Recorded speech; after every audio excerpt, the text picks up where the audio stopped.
آخری چیز، مسلمانوں پر قرآن مجید کے حقوق کیا ہیں؟ یہ صرف اشارہ کروں گا اس لیے کہ اس پر میرا کتابچہ موجود ہے، اور اس کتابچے کو اللہ تعالیٰ نے بہت قبول عام عطا فرمایا۔ اس کا انگریزی ترجمہ کیا ایک صاحب نے، از خود کیا، خود ہی ٹائپ کیا، خود ہی چھپوایا۔ عربی ترجمہ ایک صاحب نے کیا، خود کیا۔ فارسی ترجمہ ایک صاحب نے کیا، خود کیا، بغیر کسی معاوضے کے۔ ملیشیا میں وہ چھپ چکا ہے، لاکھوں کی تعداد میں عام ہو چکا ہے۔ پھر میں نے ایک موقع پر 1970 میں رمضان مبارک کے دوران آخری عشرے میں مولانا بن نوری رحمۃ اللہ علیہ تشریف لائے ہوئے تھے مدینہ منورہ، اور میں نے بھی وہ پورا رمضان مبارک اس سال وہیں کیا تھا۔ میں نے ان کو دیا تھا کہ آپ دیکھیے اس میں کوئی غلطی ہو تو مجھے بتا دیجئے، میں اسے بڑے پیمانے پر شائع کرنا چاہتا ہوں۔ انہوں نے حالت اعتکاف میں مسجد نبوی میں پڑھا ہے، صرف ایک جگہ ایک جملے میں انہوں نے اصلاح تجویز کی، وہ میں نے کر دی۔ اس اعتبار سے اب یہ کتابچہ جو ہے مصدقہ ہے مولانا محمد یوسف بن نوری رحمۃ اللہ علیہ کا۔ اس میں اللہ تعالیٰ نے جو بات مجھ سے کہلوا دی تھی، تقریباً 30 سال پہلے کی بات ہے، ہر مسلمان پر قرآن مجید کے 5 حقوق حسب استعداد و توفیق عائد ہوتے ہیں۔ پہلے یہ کہ اس پر ایمان ہو جیسا کہ ایمان کا حق ہے، صرف زبانی ایمان نہیں، دل سے یقین کہ یہ اللہ کا کلام ہے۔ اور اس کا نتیجہ کیا ہوگا؟ پھر عظمت اس کی پیدا ہوگی، ایمان و تعظیم، یہ پہلا حق ہے۔ تلاوت و ترتیل، اس کو پڑھے جیسے کہ پڑھنے کا حق ہے، پھر سمجھے جیسے کہ سمجھنے کا حق ہے، تذکر و تدبر، پھر عمل کرے، انفرادی طور پر بھی اجتماعی طور پر بھی۔ انفرادی طور پر جو آپ کی زندگی کے معاملات ہیں وہ آپ قرآن کے مطابق طے کریں، قومی سطح پر حکومت و ریاست اور قانون اور سیاست، اس کے سارے تقاضے قرآن کے مطابق پورے ہوں۔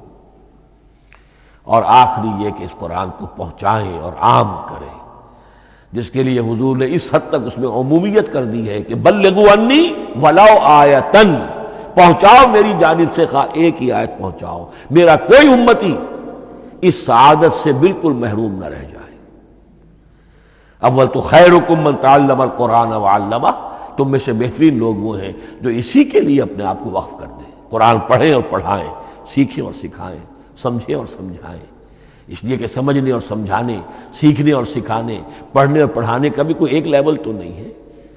ایک عام لوگوں کی سطح ہے، ایک ان سے اوپر کی سطح ہے، ایک انٹلیکچوئلز کی سطح ہے، ایک جینیس لوگوں کی سطح ہے۔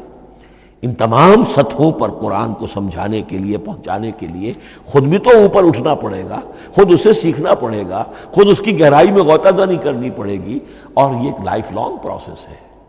یہ کوئی پارٹ ٹائم جاب نہیں ہے، یہ کوئی صرف پیس ٹائم نہیں ہے، یہ کوئی ہابی نہیں ہے۔ ہمہ وقت ہمہ تن خیرکم من تعلم القرآن وعلمہ۔ اب آخری بات بتا رہا ہوں، اور وہ یہ ہے کہ قرآن مجید وحی باللفظ ہے، صرف وحی بالمعنی نہیں ہے۔ یہ بحث اصل میں کیونکہ ہمارے پڑھے لکھے طبقے میں کچھ زیادہ ہو جاتی ہے، خاص طور پر جو مشنری اسکولوں وغیرہ میں پڑھے ہوں اور عیسائیت اور اس کے عقائد اور اس کے فلسفے کی کوئی تھوڑی بہت ان کو کوئی چھوت لگ گئی ہو۔ عیسائیوں کے ہاں یہ عقیدہ ہے، اجماعی عقیدہ ہے کہ وحی بالمعنی ہوتی ہے، یعنی وحی کا ایک مفہوم ہے جو نبی پر اتار دیا جاتا ہے، پھر نبی اپنے الفاظ میں اسے ادا کرتا ہے۔ لفظ اللہ کے نہیں ہوتے، لفظ نبی کے ہوتے ہیں، مفہوم اللہ کا ہوتا ہے۔ ان کے لیے مجبوری یہ ہو چکی ہے جس کی وجہ سے انہیں یہ عقیدہ اپنانا پڑا کہ کوئی ایک انجیل ہے ہی نہیں۔ 104 انجیلوں میں سے وہ انہوں نے 4 سلیکٹ کی تھی، کینونیکل گاسپلز، باقی جو ہیں وہ اب وہ ان کو مستند نہیں مانتے، اپوکریفل کہتے ہیں۔ اور میں نے ایک مرتبہ ایک پادری صاحب سے، مسٹر وائٹ ہوتے تھے منٹگومری میں نے ان سے پوچھا which one of them is Bible؟ یہ متی اور یہ لیوک اور مارکس اور جان، ان میں سے کون سی بائبل کون سی ہے؟ تو اس نے جواب دیا none of them is Bible. Bible is in them. ان میں سے کوئی ایک بھی مشخص طور پر، معین طور پر بائبل نہیں ہے، بائبل ان میں ہے بحیثیت مجموعی۔ لہذا ان کے لیے یہ عقیدہ جو ہے وہ لازم سا ہو گیا۔ ہمارے ہاں بھی بعض فلاسفہ نے اس قسم کی باتیں کی ہے کہ جن سے یہ دھوکہ لگتا ہے، لیکن میں خاص طور پہ چونکہ علامہ اقبال کا تذکرہ میں نے آج کیا ہے، اسی حوالے سے میں ان کا ایک واقعہ بیان کرنا چاہتا ہوں۔ ایف سی کالج لاہور کے پرنسپل تھے ڈاکٹر یوئنگ۔ ایک دعوت تھی، اس میں علامہ بھی تھے، وہ بھی تھے۔ تو ڈاکٹر یوئنگ نے کہا، وہ بڑا فلسفی تھا، کہ ڈاکٹر اقبال ہم نے سنا ہے کہ آپ بھی وحی باللفظ کے قائل ہیں، آپ جیسا پڑھا لکھا شخص، عالم دانا۔ علامہ اقبال نے فرمایا جی ہاں، اور مجھے تو اس کا ذاتی تجربہ ہے، مجھ پر تو جو شعر نازل ہوتے ہیں وہ الفاظ میں ڈھلے ہوئے ہوتے ہیں، میں ان میں تبدیلی کرنا چاہوں تو نہیں کر سکتا۔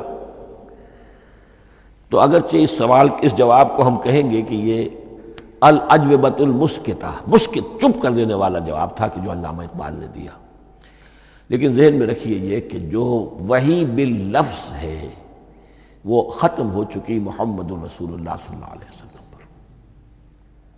وحی رسالت وحی باللفظ ہے، وہ ختم ہو چکی۔ البتہ الہام، کشف، رویا، القاء، یہ وحی بالمعنی ہے، یہ کوئی ایک شے ہے جو دل میں ڈال دی جاتی ہے۔ اس کے دروازے آج بھی کھلے ہوئے ہیں، اور یہ جان لیجئے قرآن مجید کی حقانیت کا جو اصل ثبوت ہے وہ یہ ہے کہ آپ اسے اپنے باطن کے اندر محسوس کریں۔ یہ جو باطنی تجربہ علامہ اقبال نے کہا ہے کہ انسان اپنے باطن میں محسوس کرے کہ ہاں یہ بات ہے، ٹھیک ہے، اس کے لیے کہ علامہ ابن قیم رحمۃ اللہ علیہ کا قول ایسا ہے، بڑا پیارا قول ہے۔ قرآن کے کچھ پڑھنے والے ایسے ہیں، جب قرآن کو پڑھتے ہیں تو یوں محسوس کرتے ہیں کہ ہم مصحف سے نہیں پڑھ رہے، لوح قلب سے پڑھ رہے ہیں، ہمارے دل پر لکھا ہوا قرآن موجود ہے۔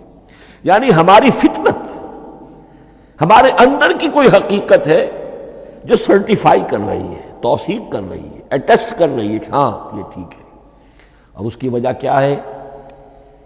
ہماری روح اور اس قرآن کا منبع وہ ایک ہی ہے، وہ ذات باری تعالیٰ ہے، یہ کلام اللہ ہے، اور ہماری روح امر اللہ۔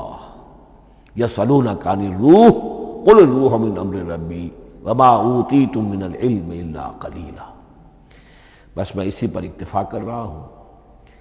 اب گمان غالب یہی ہے کہ کل تو تراویح ہوگی انشاءاللہ، اس لیے کہ سنا یہ ہے کہ آج بھی روزہ تھا سعودی عرب میں، تو اب اس سے زیادہ تو تاخیر اب ممکن نہیں ہے، تو کل انشاءاللہ تعالی دورہ ترجمہ قرآن شروع ہو جائے گا۔